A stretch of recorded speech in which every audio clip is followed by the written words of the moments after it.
Jumat Barokah, sebanyak 100 nasi kotak dari PAL TV dan 150 nasi kotak dari para donatur melalui komunitas Cek Susan dibagikan ke Yayasan Bagus Insani Mandiri daerah Talangberutu, Kota Palembang.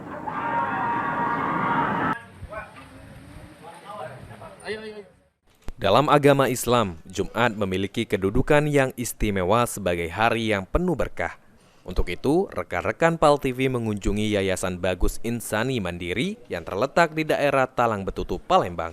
Sebanyak 250 nasi kotak yang terbagi dari PAL TV dan para donatur melalui komunitas Cek Susan dibagikan ke Yayasan Penerima Orang Dalam Gangguan Jiwa serta orang-orang terlantar.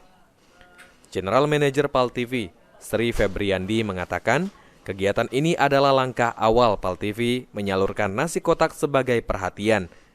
Selanjutnya, dari Pemkot Palembang dan warga sekitar untuk Yayasan Bagus Insani Mandiri.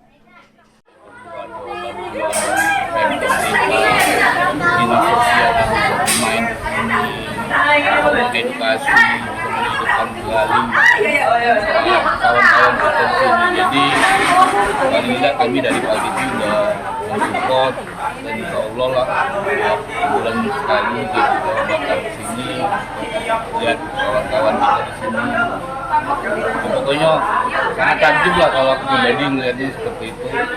Dan semoga ini langkah awal untuk ke depan bakal lebih bagus lagi lah yayasan-yayasan seperti ini yang ada di Kota Palembang. Senada, pendiri Yayasan Bagus Insani Mandiri, Agus Mulyono, mengungkapkan rasa terima kasihnya untuk bantuan yang telah diberikan, serta berharap pemerintah setempat lebih peduli dengan orang-orang gangguan kesehatan jiwa dan terlantar.